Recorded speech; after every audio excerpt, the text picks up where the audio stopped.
We feel as though we are in the driver's seat of our mind, driving according to our conscious will. But upon only a little introspection, we realize, at least in many cases, we are merely following a built-in navigation system that exceeds our knowledge and understanding. We perceive but the display screen atop an entire complex software run on an even more complex hardware. If we do not attempt to familiarize ourselves with this navigation system, how it works, where it's trying to go, and how to override it when it sends us the wrong direction, we risk aimlessly traveling the world, ending up somewhere uninteresting at best and disastrous at worst. 20th century Swiss psychiatrist Carl Jung is perhaps one of the greatest and most capable minds that has ever attempted to do this, to explore itself from the inside and conceptualize a complete understanding of this sort of internal navigation system from the top down. Jung was born in 1875 in Caswell, Switzerland, to a relatively impoverished rural pastor, Paul Jung, and a depressed, eccentric, spirit-seeing mother, Emily Jung. Jung was a very introverted and isolated child who spent much of his time alone, engaging in activities of make-believe, projection, disassociation, and analyzing the adults in his life. During early childhood, he strongly disliked and underperformed in school to the point of almost neurosis, regularly fainting to get out of it. However, as age and maturity would have it, and after his father expressed stern concern over his potential incompetence, Jung somewhat dramatically shifted to engaging more intensely in his education, reading actively on his own, especially that of philosophy and religious texts. Following secondary school, after determining that he did not want to follow the family's path of a religious vocation, Jung would end up pursuing medicine at the University of Basel. After getting his completed medical degree from the University of Zurich in 1902, he would work at a psychiatric hospital under the prominent and well-connected psychiatrist Eugene Bleuler. Several years later, he would leave the hospital and begin his own private practice. As Jung became more successful and well-known in his field, he would soon become acquainted with the extremely popular, groundbreaking, and controversial psychologist of the time, who still holds this title today, Sigmund Freud. The two would meet for the first time in 1907, upon which they would talk for around 13 hours straight. This would quickly develop into a strong friendship and professional association. They traveled the world and lectured together, analyzed each other's dreams, and discussed various aspects of their psychological studies and theories. However, Freud, being of a much greater professional stature at the time, as well as being substantially older than Jung, created a dynamic in the friendship that was much more like a father-son or teacher-pupil relationship. This would unfortunately pose problems as Jung's career advanced and began to encroach on Freud's.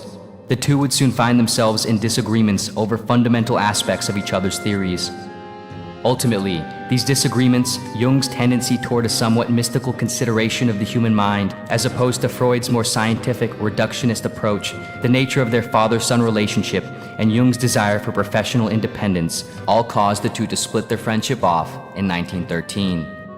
Following and as a consequence of this breakup, from around 1913 to 1918, Jung experienced a sort of midlife psychological breakdown. During this, he spent much of his time introspecting and writing about psychological experiments he conducted on himself, exploring into the recesses of his unconscious. This period of transition, independence, and psychological turbulence would ultimately concretize his views of the mind and his career as an independent theorist of psychology. Put simply, the primary objective of Jung's career was to understand the nature of the psyche and then develop theories and methods to aid in the integration of all its components so to create a singular, unified state of wholeness. In this context, the psyche here simply refers to the complete personality of the individual, including feelings, thoughts, and behaviors, the combination of the unconscious and conscious mind.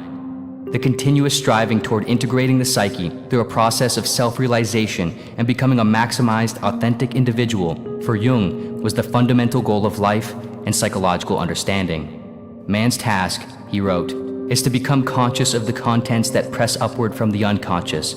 As far as we can discern, the sole purpose of human existence is to kindle a light in the darkness of mere being. For Jung, there is a constant interplay between the unconscious and conscious realms of the psyche, which combine to create our complete personality. Most of this, however, develops and exists in the unconscious realm, beneath our immediate awareness and control. Thus, a significant portion of who we really are, what we really like and are capable of, and the reasons we do the things we do, persist within a realm we don't actively understand or have access to. And so, in order to come into a more authentic and complete state of being, the individual must attempt to make this portion of the psyche conscious by tapping into it and integrating it into the whole of their awareness.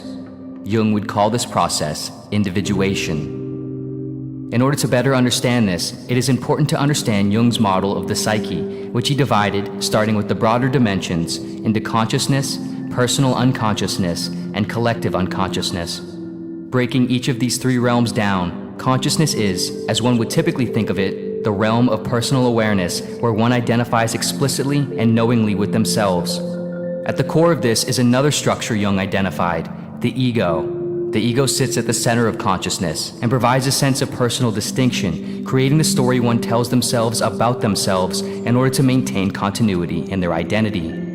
The ego is expressed in the conscious realm by what Jung called the persona, which is the outward efforts of appearance which the individual actively displays to the world. This persona, however, is often disjointed from the individual's true self, as it displays the character that one thinks or wants to be according to what the ego deems is appropriate to a particular society and role, and not what is true to who the individual actually is.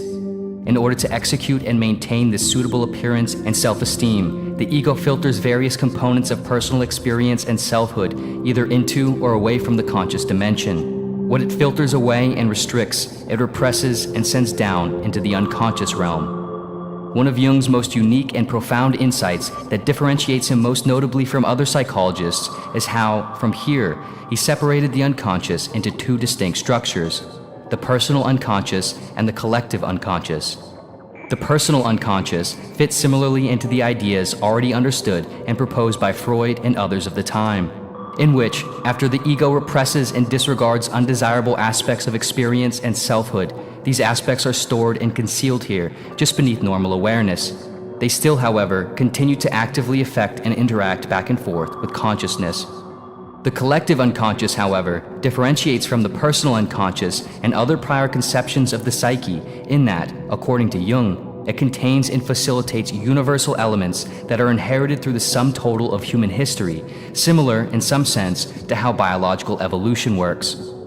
Man has developed consciousness slowly and laboriously in a process that took untold ages to reach the civilized state, and this evolution is far from complete, for large areas of the human mind are still shrouded in darkness, wrote Jung. As a result of each generation of human offspring essentially imitating the behaviors of the previous generation to at least some degree, an unbroken chain of psychological imitation is formed, going all the way back to the beginning of human history. Thus, a sort of reservoir of psychological predispositions, structures, and memories that have been formed by this chain is automatically inherited by each human being.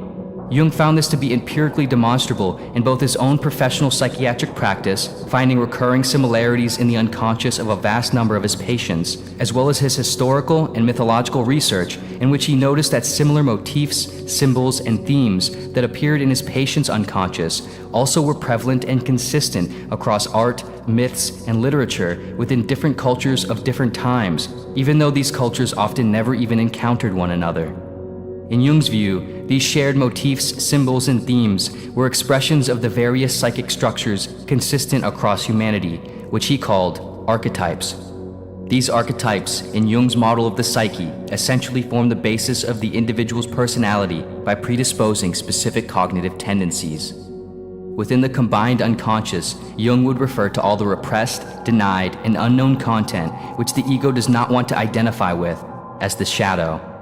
Lastly, sort of nested within the shadow is what Jung broke down into the animus and anima, which specifically refer to the suppressed feminine qualities in a male, anima, and the suppressed masculine qualities in a female, animus. According to Jung, all the aforementioned structures of the psyche work together in active circulation to ultimately form what lies at the center, the self, the combined authentic totality of the unconscious and conscious. The self is who the individual actually is, what they actually desire, what they actually like, what they are actually capable of, and so on.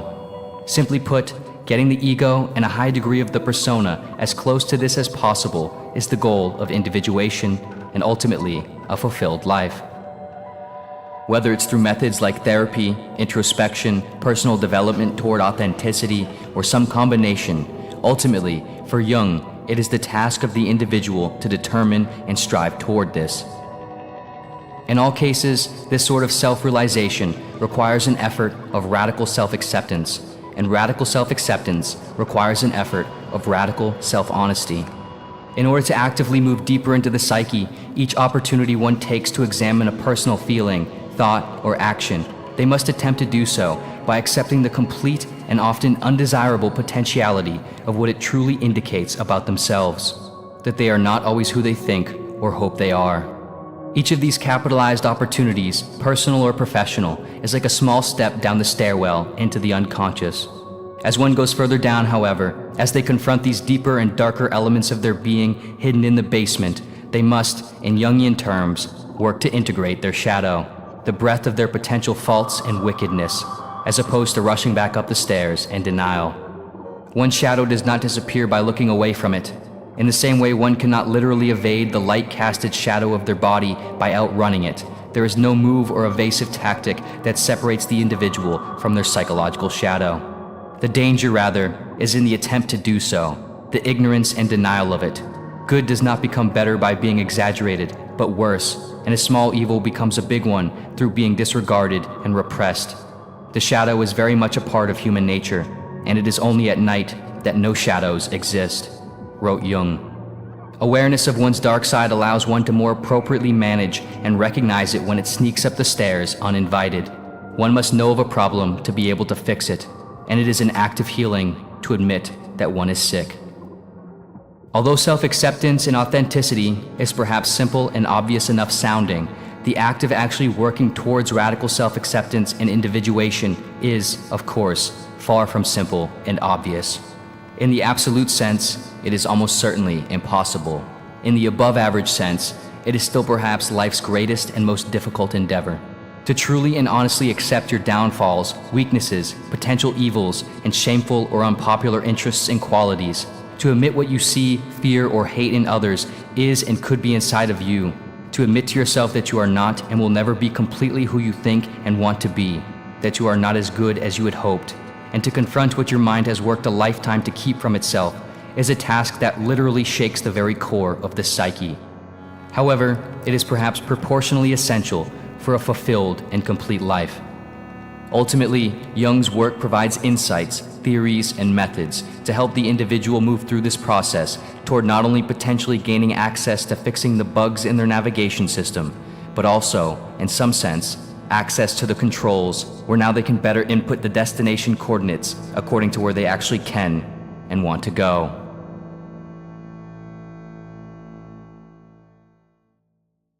This video was sponsored by Blinkist. Whether you're interested in learning more about Jung's theories, Sigmund Freud's, or other individuals and concepts in psychology, there is certainly no shortage of great literature. So much so that it would likely take an entire lifetime just to get through a portion of it at an average reading pace. Of course, this problem in general can make it hard to engage with the full breadth and depth of any areas of nonfiction literature that one is interested in, which sometimes can even discourage one from reading much at all. However, the book summary app, Blinkist, helps solve this problem by streamlining the reading and learning process by providing the overviews, chapter takeaways, and essential information of complete nonfiction books in just around 15-minute summaries, which can be both read or listened to conveniently in otherwise small pockets of downtime.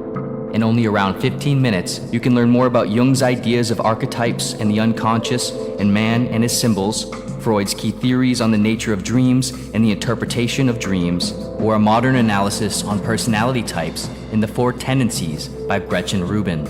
Ultimately, no matter what your interests are, with 27 categories of thousands of nonfiction titles to choose from, Blinkist allows you to explore vastly more topics and books in a way that would otherwise take massive amounts of extra time.